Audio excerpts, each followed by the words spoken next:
Hello friends. ഇപ്പോൾ Nifty 50 ഇന്ന് എല്ലാവരും കണ്ടു കാണും. ബ്ലാസ്റ്റിംഗ് ആയിട്ടുള്ള മൂവ് തന്നെയാണ് ത്രൂ ഔട്ട് നടത്തിയിട്ടുള്ളത്. ഓക്കെ, അപ്പോൾ നമുക്ക് നെക്സ്റ്റ് വീക്ക് നിഫ്റ്റിയെ നമുക്ക് എങ്ങനെ പ്രതീക്ഷിക്കാം, എങ്ങോട്ട് പോകാം, ഇപ്പോഴത്തെ മാർക്കറ്റ് സ്ട്രക്ചർ എങ്ങനെയാണ് നിഫ്റ്റിയുടെ എന്ന് നമുക്ക് നിഫ്റ്റി മാത്രമായിട്ട് ഒന്ന് അനലൈസ് ചെയ്യാം. ഓക്കെ, നമുക്കൊരു 30 മിനിറ്റ് ടൈം ഫ്രെയിമിൽ പോകാം, ടൈമിലോട്ട് പോകാം. ഇത് ഈ പിക്ചർ കാണുമ്പോൾ തന്നെ നമുക്ക് എന്താ പറയുക, ഒറ്റയടിക്ക് മനസ്സിലാവുന്നത് കാര്യം ഈ വന്ന സെല്ലേഴ്സിനെല്ലാം ബയേഴ്സ് കൊണ്ടുപോയി, സെല്ലേഴ്സ് ഇല്ല. അത് തന്നെയാണ് ഒറ്റയടിക്ക് മനസ്സിലാവുന്ന ഒരു കാര്യം അല്ലേ. സിമ്പിൾ ആയിട്ട് നമുക്ക് മനസ്സിലാവുന്ന കാര്യം അതാണ്. സെല്ലേഴ്സ് ഇല്ല.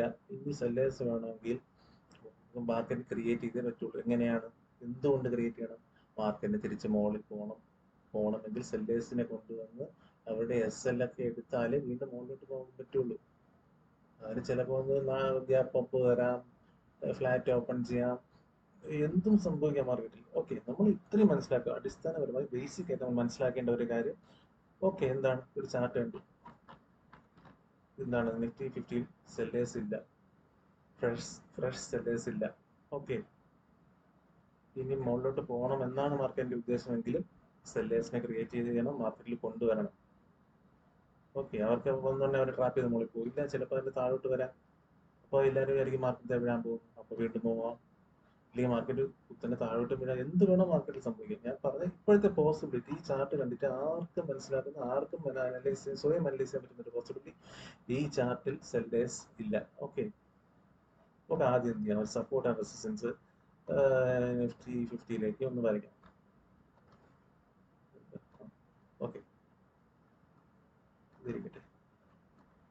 ഇതൊരു സപ്പോർട്ട് ലെവലാണ്. ഞാൻ എന്റെ വീഡിയോ കണ്ടിട്ടുള്ളവർക്ക് ഞാൻ വിക്ക് ബേസിലാണ് വരയ്ക്കാൻ ഡ്രോ ചെയ്യുന്നത്. ഓക്കെ, കാരണം വിക്ക് മാർക്കറ്റ് എടുക്കാൻ പോകും എന്നുള്ളൊരു കൺസെപ്റ്റിന്റെ അടിസ്ഥാനത്തിലാണ്. ഓക്കെ, അതൊരു സപ്പോർട്ട് ലെവലാണ്, ഇതൊരു സപ്പോർട്ട് ലെവലാണ്. നിങ്ങൾ ഇതിനേക്കാൾ പെർഫെക്റ്റ് ആയിട്ട് വരയ്ക്കും. ഞാൻ എൻ്റെ ഒരു ഐഡിയ ഷെയർ ചെയ്യുന്നു എന്ന് മാത്രമേ ഉള്ളൂ. ഓക്കെ, എൻ്റെ അനാലിസിസ് മാത്രമാണ്, സ്വയം ചാർട്ടിൽ അനാലിസിസ് ചെയ്യാൻ പഠിക്കുക. ഓക്കെ, ഈ ലോ സപ്പോർട്ട് ചെയ്തിട്ടുണ്ട്, റെസ്പെക്റ്റഡ്. ഓക്കെ, ഇതുപോലെ നല്ലൊരു ലോയാണ്. ഇനി റെസിസ്റ്റൻസ് ആണ് വേണ്ടത്. ഓക്കെ, ഇപ്പോൾ മാർക്കറ്റ് വിസിബിൾ ആയിട്ടുള്ള റെസിസ്റ്റൻസ് ചാർട്ട് പ്രകാരം ഇത് മാത്രമേ ഉള്ളൂ. ഓക്കെ, നമുക്ക് ഇനി ബാക്കി എന്തൊക്കെയാണ് നമ്മുടെ എൻ്റെ ഒരു ഇതുള്ളതെന്ന് വെച്ചാൽ ഫിബനാച്ചി വെച്ച് നോക്കാം.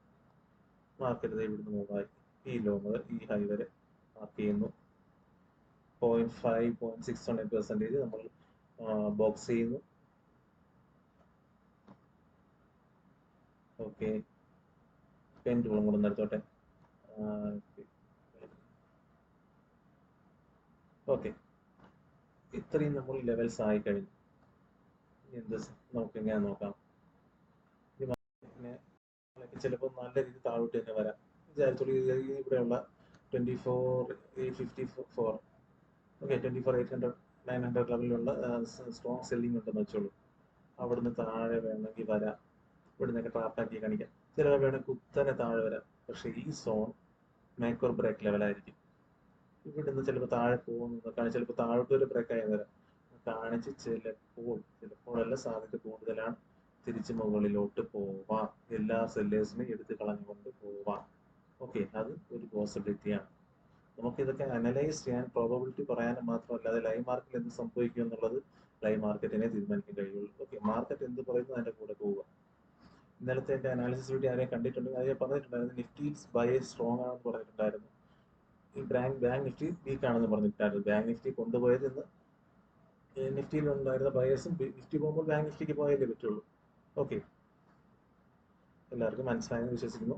ഈ സോൺ ചെറിയ സോൺ ഒന്നുമല്ല. നോക്കാം, എക്സ്റ്റെൻഡ് ചെയ്ത് നോക്കാൻ കാണാൻ പറ്റും. ഓക്കെ, നല്ലൊരു ഇമ്പോർട്ടൻസ് സോൺ തന്നെയാണ്. ഫിബനാച്ചി വെച്ച് വരച്ചെന്ന് പറഞ്ഞാൽ അല്ലെങ്കിൽ നല്ലൊരു ഇമ്പോർട്ടൻസ് സോൺ തന്നെയാണ്. ഇങ്ങനെയെല്ലാം നമുക്ക് ഡിറൈവ് ആയി കിട്ടിയിട്ടുണ്ട്. അപ്പോൾ ഞാൻ പറഞ്ഞതുപോലെ ഇനി ഈ ലെവൽസ് ഒക്കെ ആയിരിക്കും മാർക്കറ്റിൽ പ്ലേ ചെയ്യാൻ പോകുന്നത്. ഇനി അപ്പർ ലെവൽ പോയാലോ, ഇനി ഒന്ന് ഗ്യാപ്പ് അപ്പ് ഒക്കെ ആയിട്ട് വീണ്ടും ചിലപ്പോൾ ഇതൊന്നും വരാതെ മുകളിൽ അങ്ങനെ നമുക്ക് ചിന്തിക്കാം. അതിന് എന്താ കഴിയും, 50 തന്നെ യൂസ് ചെയ്യാം. നമുക്ക് പുതിയ ലെവൽസ് അറിയണമെങ്കിൽ 50 തന്നെ യൂസ് ചെയ്യാം. ഈ ഹൈ തൊട്ട് ഇവിടുന്ന് മാർക്കറ്റ് തിരിഞ്ഞത്, ഈ ക്യാൻഡിലോട്ടല്ല തിരിഞ്ഞത്. വേണമെങ്കിൽ ഇവിടെ കൺസിഡർ ചെയ്യും, ഇവിടെ കൺസിഡർ ചെയ്ത് ഇവിടെ നിന്നാണ് തിരിഞ്ഞിട്ടുള്ളത്. ഓക്കെ, ഇവിടെ തിരിഞ്ഞു നമുക്ക് ഫ്യൂച്ചർ ടാർഗറ്റ്സ് ആയിട്ട് വേണമെങ്കിൽ ഇത് കൺസിഡർ ചെയ്യാം. ഞാൻ പറഞ്ഞില്ല, ഇതൊക്കെ ആർക്ക് ചെയ്യാം, കാണിക്കുന്നവർ ചിലപ്പോൾ ബിഗിനേഴ്സ് ഉണ്ടെങ്കിൽ അവർക്ക് മനസ്സിലാവാം. ഇതൊക്കെ target levels, future target levels, അഥവാ മാർക്കറ്റ് ബുള്ളിഷ് ആയിട്ട് ഇതിനെ കണ്ടിന്യൂസ് ആയിട്ട് പോകുന്നു, അല്ലെങ്കിൽ ബുള്ളിഷ് ആണ് സ്ട്രോങ് എങ്കിൽ ഇതൊക്കെ നമുക്ക് ടാർഗറ്റ്സ് ആയിട്ട് പരിഗണിക്കാം. ഇതാകുമ്പോൾ മാർക്കറ്റ് സ്ട്രക്ചർ, ഈ മൂവിന്റെ മാർക്കറ്റ് സ്ട്രക്ചർ കംപ്ലീറ്റ് ആവും. ഈ ടാർഗറ്റൊക്കെ എക്സ്പെക്ട് ചെയ്യാൻ പറ്റും. ഓക്കെ, അടുത്ത ആഴ്ചയോ ഉള്ള കാര്യം കളിച്ചില്ല. ഇപ്പൊ 3 മാസം എടുക്കാം, ചിലപ്പോൾ ഈ വർഷം എടുക്കാം, ചിലപ്പോൾ 2 വർഷം എടുക്കാം, ചിലപ്പോൾ 1 മാസം കൊണ്ടാകാം. ഇതൊക്കെ മാർക്കറ്റാണ്, നമ്മളത് അതിന്റെ ഒന്നുമല്ല. ഓക്കെ, നമുക്ക് ഇത് ഇത്രയും ലെവലൊക്കെ വെച്ചപ്പം ഞാൻ ഒരു ഉദാഹരണം പറയാം. ഈ ലെവൽ ബ്രേക്ക് ചെയ്തു, നേരെ ഇവിടെ ഒന്ന് ടച്ച് ചെയ്യുന്ന പറഞ്ഞ് നമ്മൾ വെയിറ്റ് ചെയ്തിരിക്കണം. നമ്മൾ ഇൻട്രാഡേ പ്ലേയേഴ്സ് ആണെങ്കിൽ ഒരിക്കലും ചെയ്യില്ല. നമുക്ക് എന്ത് ചെയ്യാം, അതിന് ഇതൊക്കെ പോട്ടെ, എന്ത് ചെയ്യാൻ പറ്റും? അതായത് ഒരു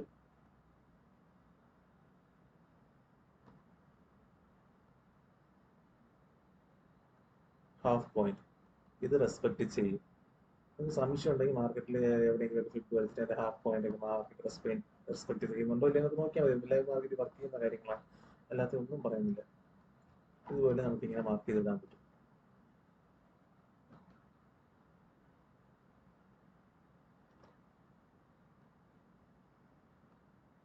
ഓക്കെ,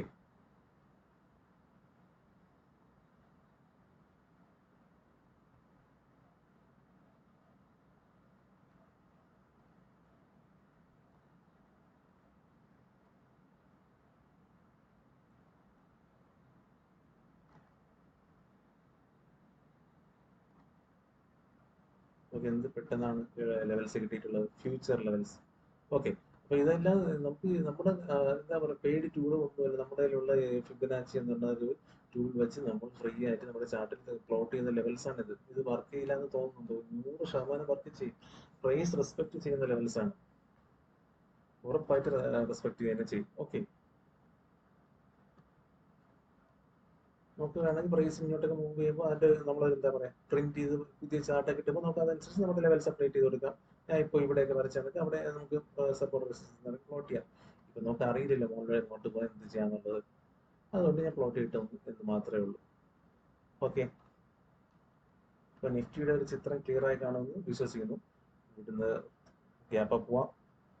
ഇത്രയും പവറായിട്ട് ബൈങ് വന്നോണ്ട് പോസിബിലിറ്റി ഗ്യാപ്പ് പോകാം. വേറെ ന്യൂസും മറ്റുമൊക്കെ വേറെ എന്തെങ്കിലുമൊക്കെ ആവുകയാണെങ്കിൽ എനിക്ക് അതിനെ പറ്റി അറിയില്ല, അതൊക്കെ നമ്മൾ നോക്കേണ്ടതാണ്. അപ്പോൾ ചിലപ്പോൾ എന്താ പറയാ, ഗ്യാപ്പ് അപ്പ് ഓപ്പൺ ആയി ഇവിടെ ഞാനൊക്കെ ഓപ്പൺ ആയി ചിലപ്പോൾ ഇവിടെയൊക്കെ വീണ്ടും ഈ മൊമെന്റ് എന്തായാലും ഇമോഷൻ പോസിറ്റീവ് ആണല്ലോ ഈ ചാർട്ടിൽ. ചാർട്ട് ബേസ് ആണ് ഞാൻ പറയുന്നത്, വേറെ ഒന്നുമല്ല, ന്യൂസ് ഒന്നുമല്ല. ഈ ചാർട്ടിന്റെ ഇമോഷൻ പോസിറ്റീവ് ആണ്. അപ്പൊ ഇവിടെ ഗ്യാപ്പ് അപ്പ് ഓപ്പൺ ആയി ചിലപ്പോൾ ഇവിടെ വന്ന് റിവേഴ്സ് എടുത്ത് താഴോട്ട് വരാം. ഓക്കെ, അങ്ങനെ ഇവിടെ എവിടെയെങ്കിലും തിരിച്ച് ഒരു നല്ലൊരു നമ്മുടെ പോസിറ്റീവ് ക്യാൻഡിൽ, ഗ്രീൻ ക്യാൻഡിൽ കാണുമെങ്കിൽ നമുക്ക് തിരിച്ച് എൻട്രി എടുക്കാം. അങ്ങനെ എന്തോ ചെയ്യാം. ചിലപ്പോൾ ഇവിടെ സൈഡ് ബൈ സൈഡ് എന്ത് മാർക്കറ്റ് എന്ത് കാണിക്കുന്നു, മാർക്കറ്റ് എന്ത് പ്രൂവ് ചെയ്യുന്നു, അതിന്റെ കൂടെ പോവാം. ഓക്കെ, അതാണ് ഒരു ട്രേഡറിന്റെ റെസ്പോൺസിബിലിറ്റി എന്ന് പറയുന്നത്. നമുക്ക് ഒന്നും അസ്യൂം ചെയ്യാൻ പറ്റില്ല മാർക്കറ്റ് മുമ്പിൽ. ഇന്ന് നമ്മൾ അനാലിസിസ് പോലെ ആയിരിക്കില്ല ലൈവ് മാർക്കറ്റ് ബിഹേവ് ചെയ്യുന്നത്. എത്രയോ തവണ ഞാൻ ഇന്ന് ഗ്യാപ്പ് അപ്പ് ആവും അല്ലെങ്കിൽ ഇന്നടത്ത് ഓപ്പൺ ആവും എന്ന് പറഞ്ഞ് പോയിട്ട് വായിച്ചില്ല. കാരണം മാർക്കറ്റ് ആ മൊമെന്റിൽ അതിന്റെ പ്രീ ഓപ്പൺ മാർക്കറ്റിൽ അതിന്റെ എന്താ പറയാ ഫുൾ സൈക്കോളജി മാറ്റുകയാണ് ചെയ്യുന്നത്. നമ്മൾ ഇവിടെയൊക്കെ ഓപ്പൺ ആവുന്ന ഫ്ലാറ്റ് നമ്മൾ പ്രതീക്ഷിക്കുന്നത്, അപ്പോൾ ഒട്ടും പ്രതീക്ഷിക്കാത്ത ഹ്യൂജ് ഗ്യാപ്പ് ഓപ്പൺ ആകാതെ ഫുള്ള് സൈഡ് വൈസ് നിൽക്കാറുണ്ട്. പ്രീമിയം ഡി കെ മാത്രം നടക്കും. എന്നിട്ട് നമുക്ക് എന്താ ചെയ്യാൻ പറ്റുക, അനാലിസിസ് ചെയ്യാം. അത് തന്നെ നടക്കണമെന്ന് വാശി പിടിക്കാൻ പാടില്ല. ലൈവ് മാർക്കറ്റിൽ മാർക്കറ്റ് എന്ത് ചെയ്യുന്നു, ഇങ്ങോട്ട് പോകുന്നു, ഞാൻ ഇതാണ് ഇന്നത്തെ എന്റെ സൈക്കോളജി എന്ന് മാർക്കറ്റ് പറയുന്നു, അതനുസരിച്ച് ചെയ്യാം. ചിലപ്പം നീ ഇന്ന് ട്രേഡ് ചെയ്യേണ്ടെന്നായിരിക്കും മാർക്കറ്റ് പറയുന്നത്, അത് അംഗീകരിക്കുക, റെസ്പെക്ട് ചെയ്യുക. ഓക്കെ, ഇത്രയേ ഉള്ളൂ എനിക്ക് നിഫ്റ്റി 50 പറയാൻ. സിമ്പിൾ ആയിട്ടുള്ള കാര്യങ്ങളാണ് പറഞ്ഞിട്ടുള്ളത്. ഇതിന് താഴെ വന്ന് സസ്റ്റെയിൻ ചെയ്ത് നമ്മുടെ ഈ ലെവലൊക്കെ ഒന്ന് ബ്രേക്ക് ചെയ്ത് സസ്റ്റെയിൻ ചെയ്യുകയാണെങ്കിൽ നമുക്ക് താഴോട്ട് തന്നെ പ്രതീക്ഷിക്കാം. ഓക്കെ, ഈ ലെവൽസ് ഒക്കെ ടാർഗറ്റ്സ് ആയിട്ട് കണക്കൂട്ടാം. വീണ്ടും താഴോട്ടൊക്കെ പോകണമെങ്കിൽ നമുക്ക് പ്രൈസ് വെച്ച് നമുക്ക് ടാർഗറ്റ് എടുക്കുക എന്നുള്ളതേ ഉള്ളൂ. മുകളിൽ ഞാൻ ഫിബ് ഉപയോഗിച്ച് മുകളിൽ ചാർട്ട് ഇല്ലാത്തതുകൊണ്ട് മാത്രമാണ്. ഓക്കെ, എത്ര ലെവൽസ് ആണ് കിട്ടിയിട്ടുള്ളത് അല്ലേ, എല്ലാവർക്കും മനസ്സിലായെന്ന് വിശ്വസിക്കുന്നു. ബാക്കി ലൈവ് മാർക്കറ്റ് ഒക്കെ വരുമ്പോൾ ഇതിൽ നമുക്ക് അപ്ഡേറ്റ് ചെയ്യേണ്ടതായിട്ട് വരും പ്രൈസ് പ്രിന്റ് ആകുമ്പോൾ. ഓക്കെ, അപ്പോൾ thank you for watching. Nifty 50യുടെ എല്ലാവർക്കും മനസ്സിലായെന്ന് തോന്നുന്നു. ഞാൻ വീഡിയോ ഷോർട്ട് ആക്കാൻ വേണ്ടിയാണ് നിഫ്റ്റി ഫിഫ്റ്റി മാത്രം ഒറ്റ ചാർട്ടിൽ കൂടെ ഒറ്റ വീഡിയോയിലാക്കുന്നത്, അടുത്ത നിഫ്റ്റി ബാങ്ക് കൂടെ വേറെ വീഡിയോ പറയുന്നതായിരിക്കും. ഓക്കെ, ലോങ് വീഡിയോ ഇട്ടല്ല അങ്ങനെ ആരും കാണാറില്ലെന്ന് തോന്നുന്നു. Thank you for watching.